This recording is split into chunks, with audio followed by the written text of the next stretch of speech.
Hello, everyone, and welcome to everyone who is joining us tonight for another Rose River Consciousness Live that I'm facilitating, organizing with Bianca Kemp, who will be joining me in a moment. So if there's people joining, then let me know if you can hear me all right, if the sound is okay. And we're just waiting for Bianca to hop on so I can add her. So tonight's topic, of course, the River of Rose Consciousness podcasts are all about Magdalene consciousness and Rose consciousness. And tonight's podcast is about the creative process. So we'll just wait for Bianca to hop on before we really dive into the topic and into the subject. But we'll have a look at how this path that we're both on, the path of the Rose and the path of the Magdalene and of the Divine Feminine, has influenced our creative process. Because I know that the creative process is something that people can struggle with, men and women. We can sometimes feel that we're in creative flow, and sometimes we feel that we're out of creative flow. But there's a way in which we can really consider all moments part of the creative process. There's a way in which we can bring flow into our creative process. And that's really what we want to look into, and how our individual creative processes have been influenced since we're on this path, and also give you some tips if sometimes you feel blocked in your creativity or in your process or in bringing things through, what you can do to help speed up the process or to help bring flow back into the creative process. So just waiting for Bianca to join me. She will be hopping on in a moment.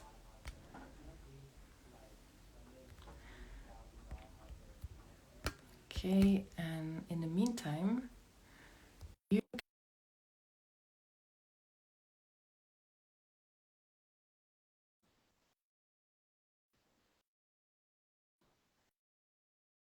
and thank you for joining tonight. Okay. Hello, Bianca. How are you? Hello, my love. So I just shared a short introduction that we'll be speaking about the creative process tonight and how our being on the path of the Rose and the path of the Magdalene has influenced our creative process. And maybe also share some tips with people on if they feel out of flow, how to bring flow back into their creative process, how to sit with times as well where the flow doesn't seem to be there. And maybe as an introduction as well, these series that we're doing with Bianca, the River of Rose Consciousness, are really a series of creative abundance. That's how we feel. And I did a post the other day, which was about sacred sisterhood and how it can stimulate creativity. And this is one of the first maybe tips and topics, is that there are people in our lives that we can surround ourselves with and that we can connect with who clearly stimulate our own creative process and who bring out our gift, who bring out our medicine. And that when we're in the presence of those people, that our creative process is amplified and that it becomes all the more fertile. So I think that's one of the first things that I'd share, is that there are people that we can help bring into creative flow, people that can inspire us and that can influence us, that can be sources of creative inspiration. And then there are people that really energetically stimulate our creative process. And I call them fountain women. Fountain women to me are women who are tapped into source, who are tapped into their divine inspiration, who share their gift freely and abundantly. And when you meet with another woman who is in this flow, in this state of being a fountain, of being a wellspring of inspiration and energy, then it just creates a greater flow. So there is benefit in sharing as well, because we always hear as well in the creative process that you should keep your creations secret, because other people might steal your creations or steal your ideas. And actually, with some people, this might be the case, but in some cases, it's so fertile to share, and it brings a lot to the creative process as well. So maybe there's something that you would like to share already on the creative process. Thank you, love. Can you see me okay? Yes. And hear me I can okay? see fine. Okay. Yes. Perfect. Absolutely. Okay. Wonderful. Thank you it's so good to be here with you, and thank you for already sharing those words. Obviously, we are these fountains for each other, because I think coming onto this call, it's like, I let the goddess of mystery come in and bring inspiration for it, and I already feel inspired just from those few words that you've shared and activated within me. So thank you. It's just like the prime example of exactly what you're talking about. So thank you, thank you, thank you. And I feel, just to take a moment and myself land into the space. I don't know if you've guided like a little Nope. arrival. We've just hopped on. That's all we've done. Oh, perfect. Okay. Do you mind if I guide us through just a few breaths to arrive here? Awesome. So thank you everyone for being here with us and tuning in. River of Rose Consciousness. Anise, thank you so much for also sharing in this space together. It's been such a blessing, and I'm so excited for today to see what reveals itself once more. And I'm just going to invite everyone who's tuning in to close their eyes. Just taking a few long, deep breaths. Slow inhale through the nose. And through the mouth, a very gentle and elongated exhale. And just a couple more like that as we harmonize into the space all together.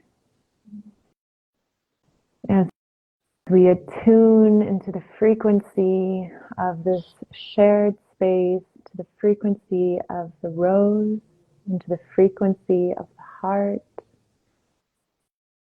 Just inviting all of our beautiful guides, ascended masters, the sisterhood of the rose that is and always present, protecting, guiding, sharing the space with us, in our hearts and around us.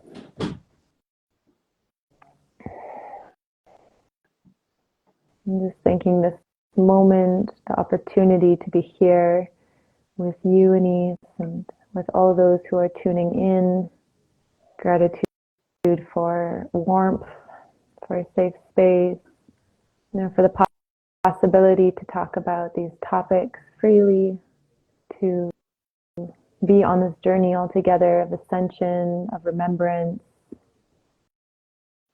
of exploration, this journey back into ourselves, into our hearts, into the infinity, that vast space of possibility of creation.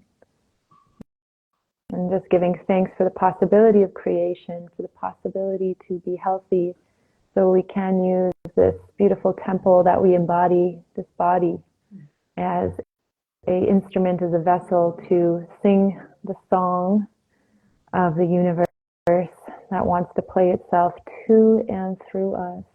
So just giving thanks that we get to be these beautiful instruments, and to have the opportunity to have the consciousness to purify ourselves and then attune to that vibration, that song that wants to play uniquely through me through you, through each one of us, so we can co-create a beautiful symphony of love, a symphony of peace, a symphony of expansion and love. So, Aho, thank you. Oh, that was beautiful. Thank you for opening the space. Yeah. And I think you said something in your opening meditation and invocation, the song that is uniquely ours. And I think that's important. Every one of us has a unique song, a unique tune, a unique vibration to share in this world. And it's important that we find that song and that we share it. And it's also it's a sign of being alive. When we're creative, we're alive. Creativity is not something that is reserved only for artistic people or people who have creative jobs. But to be alive is to be creative. And so to be connected to the goddess and be connected to the divine is to be creative. So it is important to find our creative flow and to find what our song is and how we can bring that into the world. Because it means we're alive. It means we're contributing to life as well, and that life is flowing through us. So maybe it's also about how to remove obstacles of flow in our lives and surround ourselves with energies and catalysts of flow. And these catalysts can be people, or they can be surroundings. There are spaces, there are places on this earth that stimulate us, that make us feel alive and that stimulate our creativity. There are energies that we can surround ourselves with also that help us be creative and be receptive and be in creative flow. So yeah, that was what I felt inspired by through your invocation and through what came through in your opening invocation.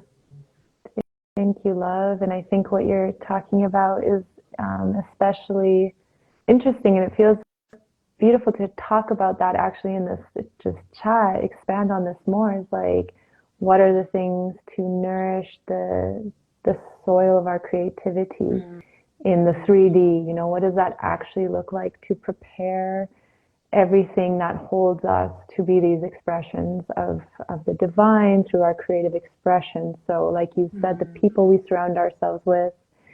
And what came up really strong for me is, what are our daily rituals like? Because for me, especially as entrepreneur, we're not really quite, you know, going into a container for 8 hours and being given exactly what to do. We need to kind of create that for ourselves every day. And I'm sure a lot of people watching this are in the same position. And so the thing that helps me a lot is just, you know, having some container for myself and doing things that optimize my physical vessel to be primed. And I like to think of it as, you know, if we are this guitar or whatever instrument we resonate with, like, what do we need to do to most fine tune ourselves to then play that song through us most fluidly, most on key, you know, in the perfect way. And like you said, it's like, what are all those elements around us that we can in a sense control to then support us in shining our highest light, in connecting to our flow state. And definitely the people. And then also for me, one of the most important things is like, how do I start my day? What is my morning ritual? What is all the steps that I take to prepare myself then to have fully, just really primed myself to arrive in a space of approaching my day, of receiving. Actually, it reminds me in the Mystery School of the Rose, when we have something called our most effective channeling method. And each one of us actually has to come into a space of, has to define for themselves, like, what is my most effective channeling method? Like, where is it? What has primed me for that moment? What are the conditions? Like, is it inside? Is it outside? For for me, I love to be on my rock in the river in Costa Rica. And it's like when I sit there, I really do feel like the oracle in Delphi, you know, and it's just like super fluid. So it's like what are the conditions? What are the preparations? Where is it? What time of day is it? How are we nourished? Have we already moved our body? Have we done a meditation and a breath work? Have we had cold water? All these things that can really prepare us to be in our highest. So I feel like that's such an important thing, not just for creativity, but in life in general, to make it, yeah, I don't know if I'm rambling, but if you want No, to it hop makes onto total that. sense. And I think it's really helpful because, as you say, more and more people are self-employed or are entrepreneurs. And many people don't really struggle with the creative process or the receiving ideas as such, but bringing them into being and Yes. bringing them into material being. And I think it is really important when you're self-employed, when you're an entrepreneur, to have some structure to your methods and to your day. No one else will tell you what to do. No one else will tell you what you need to put your effort in, how you need to work, and you need to create that structure for yourself. And as a creative being, these rituals are super important. It's really what anchors the energy of the day. And like you said, taking care of the body, what are you eating, doing some yoga in the morning. For me personally, I do a prayer in the morning, or I cast a circle, I cast the Magdalene wheel around me, and this creates just a space in which I can receive. And I think it's important that we see that as part of the work. It's not separate from our work, but we need to schedule actually time in for this to happen, for us to be in a receptive space afterwards and to create the work. So these rituals are super important, and I think it is very helpful for people because I also feel like there's this myth in the spiritual world, very much also enhanced by the law of attraction, and there is of course truth to the law of attraction. But it's not just meditating and sitting on a cushion and just waiting for things to come towards you. If you want to bring something into being and physically create something, there's actually work involved. And you need to plan that in, and you need to schedule that in. And I've had this in the past where students have come into my home, and they were surprised at how much I work actually. And it does take work to like physically create something, and having this structure and creating your own rituals is super important. Like what works for you, how you receive, to really find that before you start anything. So no, I think that's it's very useful.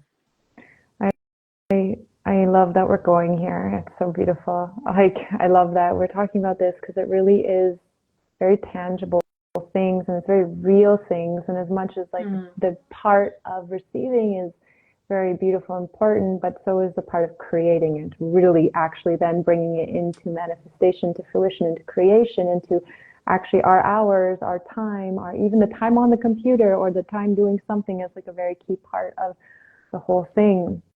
Absolutely. And so, yeah, I'm super happy we're talking about this. I was just reading a book this morning by Adyashanti, and he was just saying this process of awakening is not just waking up, but then also taking action. And I mean, for me, the rose, like one of her greatest teachings for me is this, you know, we have everything we need in this very present moment, and there's this little whisper that's like, okay, this is the action to take, or this is the next step. And I love the rose teachings because it's not just about like hearing it, but it's also then about like the next petal of the rose is not going to open until you are in action. And so for me, it's like once we really take action, then the next petal of the rose can open, and we arrive in a new infinite possibility, like infinite space of possibilities, where again we're getting these whispers, and we choose what to do with it. But the rose wants us to take action and actually propel, kind of move in a direction with it, right? And so,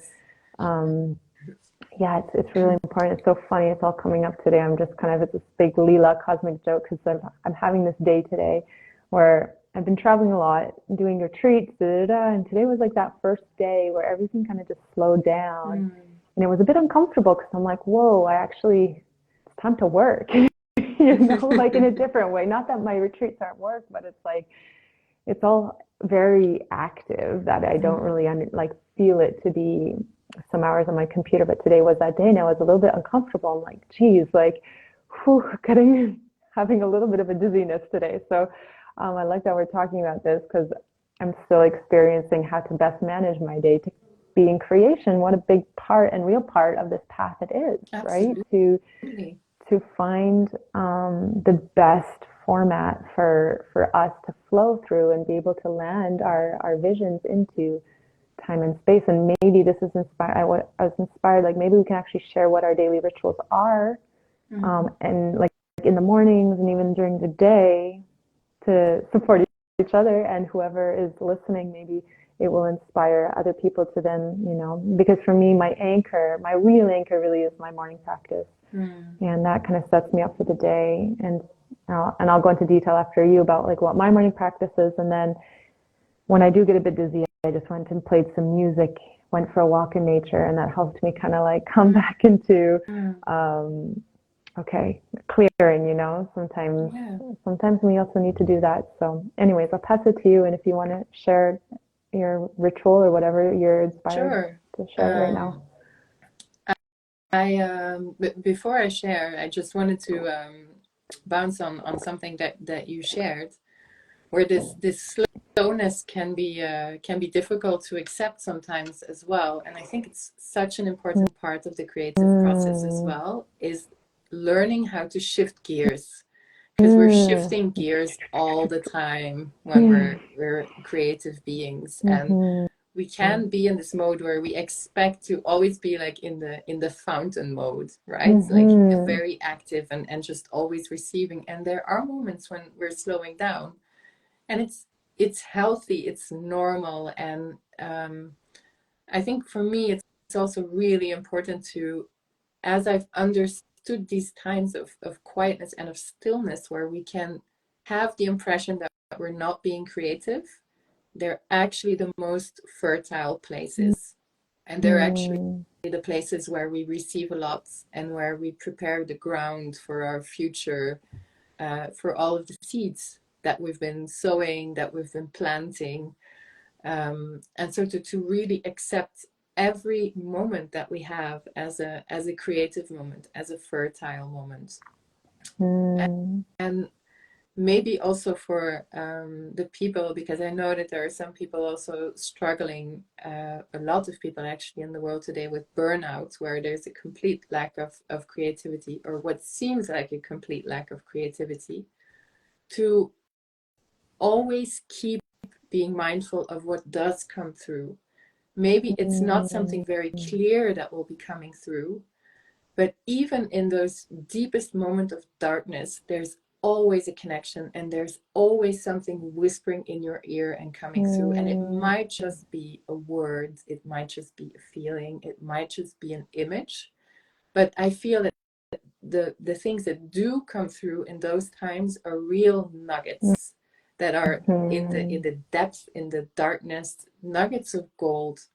And to just journal and write down those things, maybe if it's just a word, maybe if it's just an image. And when you're coming out of this period, those things will start to make sense, and they will actually be like the ground for your future creative processes. So they're important. And then this is one of my major practices. It's journaling. Like I always have a notebook on me, always, everywhere I go, because I get inspired. I get inspired when I'm walking in nature. I get inspired when I meet someone. When I meditate, there are things coming through. I always have a notebook, and even if it's just a word, I write down a word or a feeling, and it keeps the creative fountain going. So this is a practice that I do every night. I journal, And it might be a whole text, it might be a page that I write, or just a couple of words. But it's important for me to anchor something of the energy of the day. In the morning, what I do is I sit in meditation. It's a short meditation, 15 to 20 minutes before I start my work on the computer. I do a prayer. This can be a rosary prayer. Often it's that for me. And then I cast a circle. I cast the wheel of the Magdalens around me because I feel it's a very fertile energy of creation. And then I feel I'm set up for the day to kind of do my work. At the end of the day, I will do a meditation to let go of the energies of the day, to calm my energy down, to come back into myself. This is often a silent meditation because I feel in the silence a lot comes through. And I don't always feel the need to write down what I receive in those moments, but I know that they're infiltrating into the layers of my being. Journaling daily. And then also I go with the energy, and I think that's another important thing, and even more so as a woman. I listen to the energy of my cycles. Like when I'm on my moon cycle, when I'm bleeding, I'll do less work. I'll do less work that connects me to the outside world. I'll do more inner work, like processes that need some digging deep, that needs me to go deep. I will sit in front of a fire. I will do a womb practice in front of the fire when I have my moon time. And I feel this really helps to release old energy. And as women, I think it's really important that we have this monthly practice as well, where we release the old and we create space in our womb space, our creative space, because the connection to the womb is so important for any woman who is creative and who wants to bring her ideas into the world. And then I feel I'm set up also for the next month to receive new ideas and to birth new things into the world. And I follow the energy of the wheel of the year, of the cycles of nature. So I honor the Celtic wheel of the year and the celebrations. And I always feel that taking this time to celebrate and to let go of the old helps really renew the energy, so that those are really part of my rituals. And then of course there are many other things I weave into that can be chanting, kirtan, rose healing. I also allow it to be very creative and changed very often. What's it like for you? What is it that gets you into flow, that brings you into a creative space every day? Beautiful, love. Thank you for sharing. So inspired. And one thing many things got activated by that, but one thing about the moon is like a practice that I love to do is after I finish bleeding is to do a yoni steam. And it sounds very similar to kind of the womb practice. It's just like this last kind of really deep clean and purification, so that womb space is fresh and receptive for the new cycle, for the new creativity to come through. So I love that. And it's like, it is so important. And I'm just finishing my moon. And as you're speaking, I'm like, wow, so much more compassion for perhaps a busier day where I was trying to be a little bit more on the outside world active. And I'm like, permission to maybe not be. So thank you for that reminder. That's good. So yeah, for me, like I said, my morning practice is everything. So I love waking up, and I have a practice where before I do anything is I just start to like feel gratitude and go through maybe at least 5 to 10 things that I feel grateful for. If you have a partner, you can just exchange words, and I do that with my partner. We just share with each other what we're grateful for before leaving the bed. And then wherever I am, if it's has a place of cold water, I will go and have a cold bath. And I'm in Germany, in Hamburg right now, and it's almost winter and it's super cold. So it kind of just like gives me this beautiful freshness.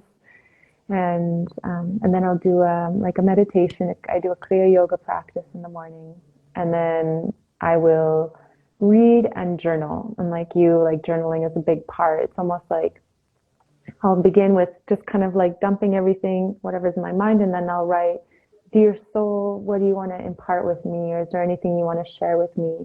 And at this point, I feel super connected. So I'm super just like here. And so whatever I say is actually very important and is a really big guide for me throughout the day. Sometimes it's like, "Take it easy today." And I'm like, "Oh, that's all you got for me today?" It's like, "Yeah, really, that's all I got for you." And I'm like, and that message kind of just rings with me throughout the day. And sometimes I have this whole kind of to-do of things that I just want to get done and created. And so that kind of comes through in that moment as well. Yeah, I have a workflow, sufficient time in nature. And yeah, so really the journaling, just similar to you, is like a very, very key part of anchoring my day for sure, because it's in that process of journaling that I'm like, get a very clear idea of like, what are kind of what's the theme? What are the actions, you know? And then on top of that is just like time in nature. So especially if it's a day on the computer a lot, breaking that up with going for walks, breaking that up with jumping into the river.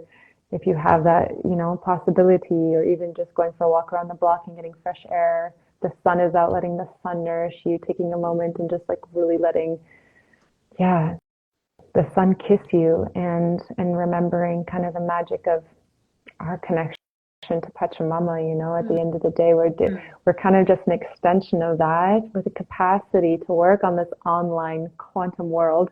And nature almost wants to communicate through us in that process. I feel it's really important to just mix it up with nature. Sometimes I really like, I feel so blessed that I live beside a river, so that, you know, in the after a session, after time on the computer or something, I can just jump in and it's just like this, whew, okay, I'm back, you know, because it is stimulating in an interesting way.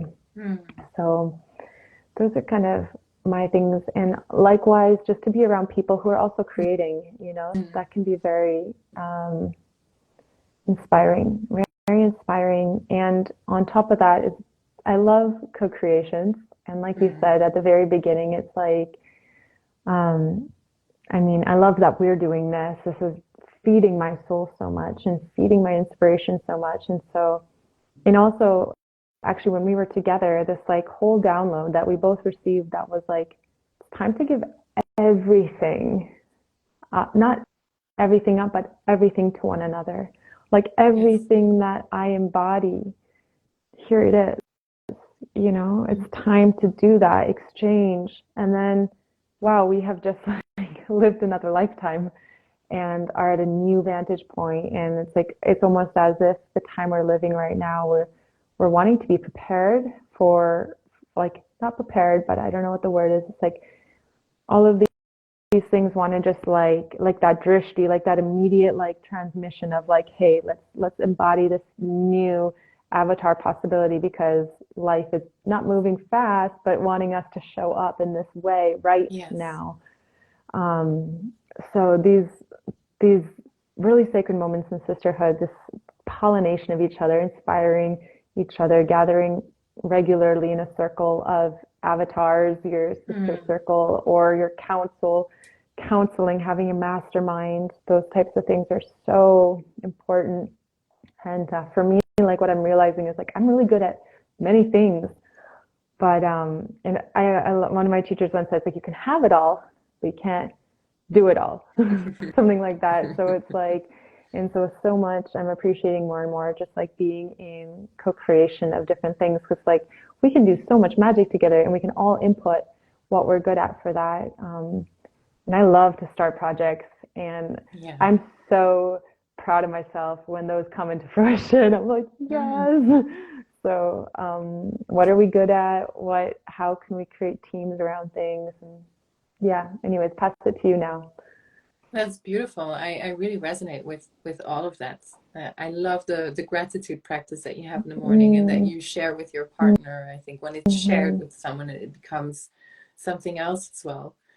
Yeah, it's all about these what catalyzes our flow?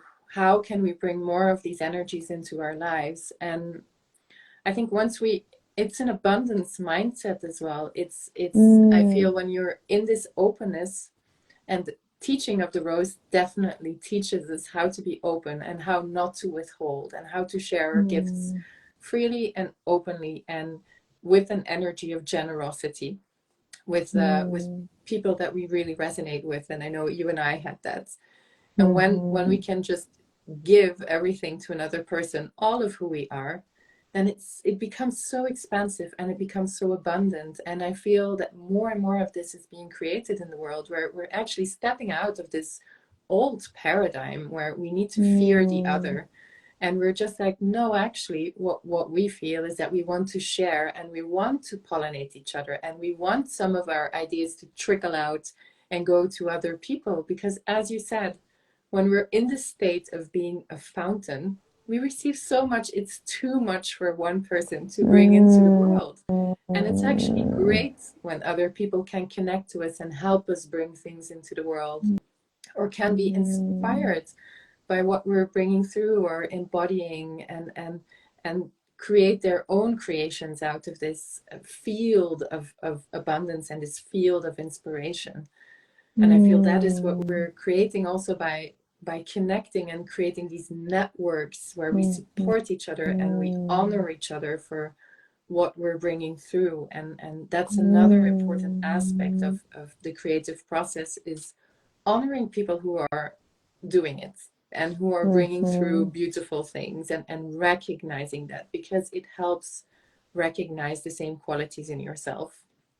And then also allowing yourself to connect with these people, and being open to new connections and new inputs and collaborations. I truly, really believe that it is not a time anymore to do things all alone by ourselves, that we need networks, and that this is how we bring more light into the world and more beauty as well. You talked a lot about your connection to nature, and of course I live in Glastonbury as well, in Avalon. I'm super inspired by the sacred sites here, and definitely these are places where I go to when I need inspiration as well. Beauty is a really important catalyst for me, being in beautiful spaces. And this can be a space in nature. Nature is very inspiring for me, but it can also be a man-made space, a space created by someone with passion and vision and beauty and beautiful materials and respect for nature. Those are things that are also very inspiring to me. People that bring through beauty in certain ways, like arts and textiles and beautiful things, but that have a soul presence, that are alive, that are not just mass produced, but that have this quality of beauty, of soul beauty. That's also what really nourishes me, to surround myself with those energies and those things.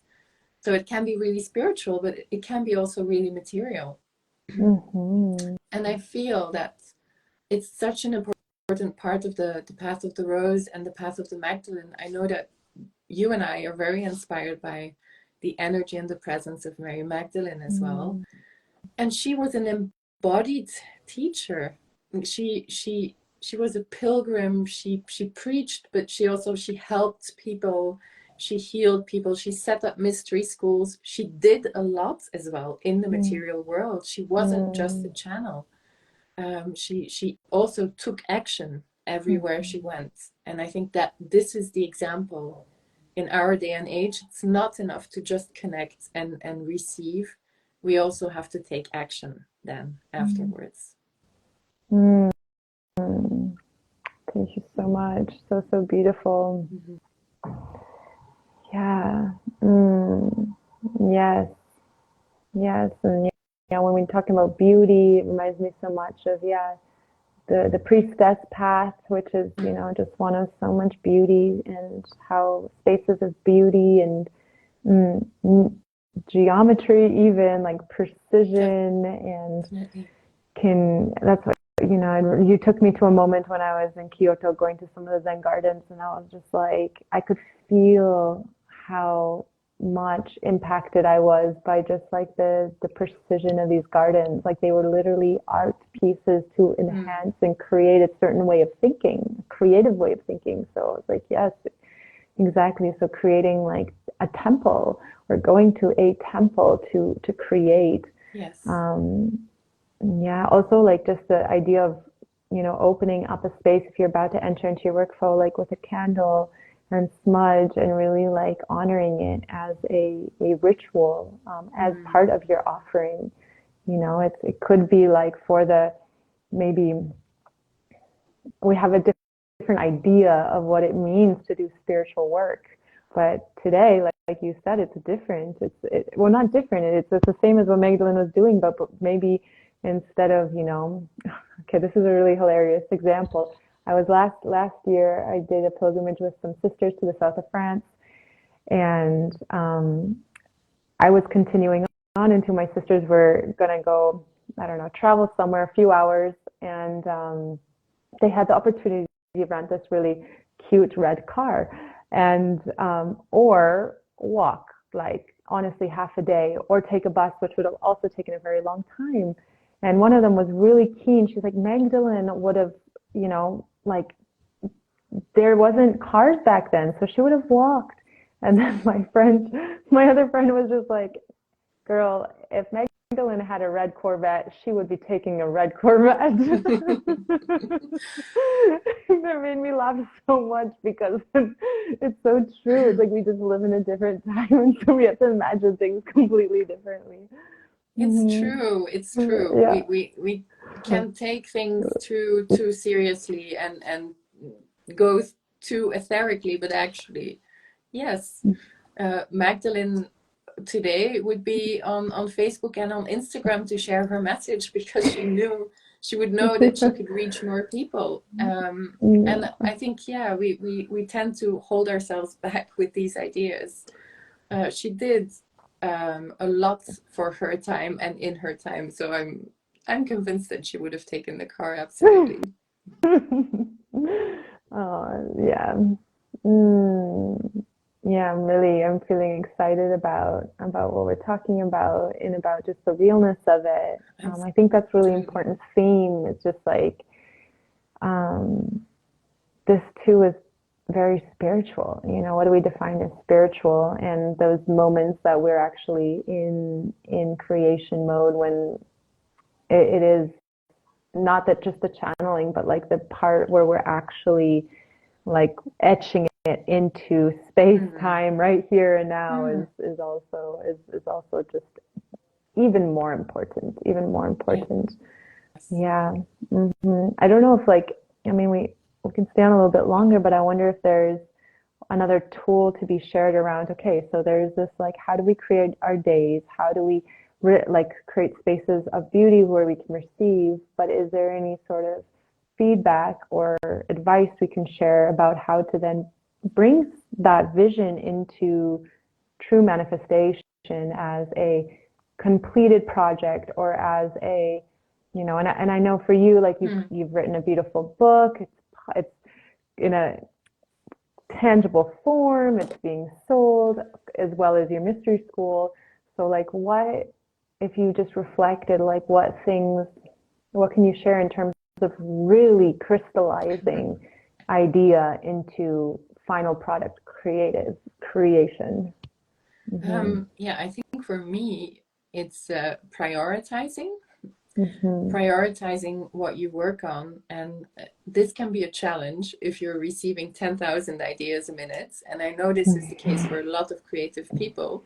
And you really have to prioritize, like, okay, decide, this is what makes me most joyful. This is what is most alive and most vibrant within me right now. So I will start with this, and I will bring this into being, and then go on to other projects. But if you work on too many things at the same time, it gets watered down somehow. You can do multiple things, and I think this is the way of the feminine as well. We're always working on multiple things at the same time. We're multitaskers, but there's a limit to that.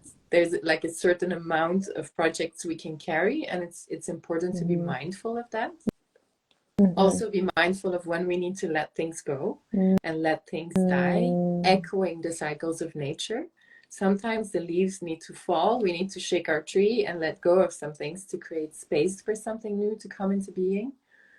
So that's another important one. And there's no way around some practical things, like just scheduling things into your schedule. Like from Mm-hmm. this hour till this hour, I'm doing this, I'm working on this project, I'm writing, and just keeping yourself to that. Mm-hmm. Otherwise you can get distracted, and there needs to be some structure to, it's the balance between the feminine and the masculine. You need some masculine energy to bring all this feminine gorgeousness, this inspiration, the muse, into a material creation. And I know Yeah. for you as well, because you're a very creative woman. You've brought many things into being as well. Your mystery school, your house in Costa Rica, all your travels and your beautiful retreats. So how do you do it? What's your tip to really anchor things into the material plane? Yeah, thank you. And thank you for sharing. And it's kind of full circling into kind of like the original intention for me, at least for this call, was to talk about what happens when there's a big creative flow happening, right? Mm-hmm. Which I feel in a sense is like, I really do feel like there's this, like, it's a moment where this surge of creativity is coming through. I also witnessed it in the ladies in the school. It's like, it's a moment. It's like, what do we do with all these 1,000 ideas that are pouring through? And it reminds me of a moment, like a very pivotal moment, when I came back from Egypt the very first time, some years ago now, I think 4 years ago now. And I came home and there was so much that got activated. And it was like, I had to create literally like a Google Drive. And I just created these folders for every single project that was like coming through. And from one day to the next, I had this folder with like 12 folders of projects. And I looked at them and I'm like, okay. So, and the energy in that moment was just like to feed and nourish all of them a little bit, but then just very naturally, one or two of them was like, just, it was them that wanted me and took me. And so I just went all in with that. One of them being the Mystery Schools, the Rose. And so just really gave my heart to that. And then I was like, did I forget about all those? And then just actually in time, even now, some of those folders are becoming alive. It's almost like I put all these seeds into my Google Drive, into my soil. And, I tended to all of them at the beginning, nourish some that have really blossomed into beautiful flowers. And now it's almost like the time capsule of some of them is unlocked and they're starting to want my attention now. And it's like going back to that. So it was not for nothing. I think, like you said, and I just read something really beautiful about inspiration. It's like, when you have inspiration, drop everything, even that morning practice. Drop everything. It is God singing through you right now, and start just writing it down. And so I think if we're in that moment of receiving, it's such a blessing, because all those things we're receiving are truly miracles of the divine. And so just even, on your wall, making a poster for each of them that's coming through, doesn't mean we need to like write 10 books, create 2 companies, do this and that, run, it's like, we don't need to do all that right now. But maybe God just gave you a little foreshadowing of the next, 10 years. time period, 10 years, and maybe not. But, it is really like, I've learned so much to honor when there's that current that flows through you. And then I just read that in that book, and it reminded me so much. It's like, 'cause sometimes I'm like, oh, all these things all these ideas. Oh wait, I got to still do my 20 minutes of this, my morning practice. And it's like, there's nothing more important. And actually that whole morning practice to prepare you to then receive that. So when it's already flowing through, just get that notebook out, start writing it. Absolutely. And I think there was like then the quote from maybe John Lennon or something. It's like, no, like when the words come through, you write that whole song and you don't get off the chair until the whole song has been written through you, so, and then that song, literally that song is one the songs of today are really like have so much reach. They can really transform people's lives. Yes. Like sometimes I just imagine people perhaps in a big city in their apartment listening to this conscious song on repeat and not really having so much impact. So literally songs of the new earth are so impactful right now.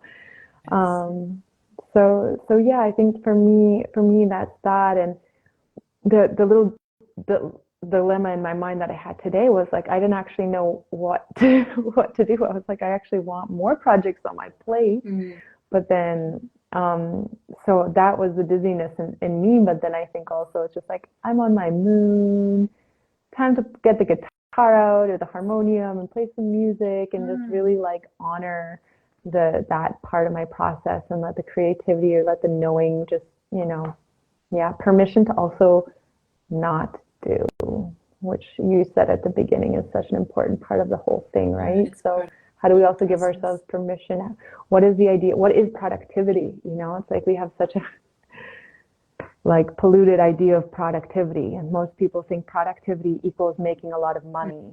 But I personally believe productivity, there's nothing more productive than self-care, because it's in that tending to our vessel, that it's in that devotion to ourselves that the universe devotes itself to us as well. It's not just a hologram. And when you were sharing earlier, I forgot to say this, but I recently was having a conversation with a dear brother, and we were talking about, our experience of just giving everything up, not giving everything up, but giving everything to each other. And then he was like, whoa, that's abundance. That is the formula for abundance, because if you offer everything, the universe offers everything back. So it was so beautiful. It's just like we're in this time. It's not about keeping our method secret anymore. It's like it's just really time to put it all out there. It's like the more people that can be touched by whatever has come through you, like that's what makes this world a better place, So yeah, that's so beautiful. And I think that's actually a beautiful note to end on. I think we've touched on a lot, and people will be able to go back and look at the different parts. And of course we can keep expanding on this, because creativity is a very creative and abundant topic to talk about. But in the end, it's also this. It's I think that's a wonderful note to end on. Is bringing yourself to a state where you are confident enough to share all of you in the world. And like you said, when you share all of you, all is given back to you. Like the universe responds, and the divine responds, and the world responds. So how can you bring yourself to a confident enough state, and trust in life, and trust in yourself, and trust in the divine? It's all the same. Enough that you are willing to generously share all of your gifts with the world and with other people. Whoa, that's big love. I feel like this whole call was for that last statement. So thank you so much. That's what we're here for. That's what we're all here for. Just allowing the medicine to flow. Well, thank you so much, and thank you to all the beautiful beings who are listening, who listened. And thank you, all of you, for being here, for listening, connecting. And I just want to say like a big thank you to what is River of Rose consciousness, this being, this energy that is really organically being created. And I just feel a lot of gratitude for that, because it is giving me so much inspiration. Thank you to that, and to you, Anise. Thank you to shared spaces and sacred spaces. Definitely. May more of these spaces be created. And thank you everyone for joining us in this creation as well.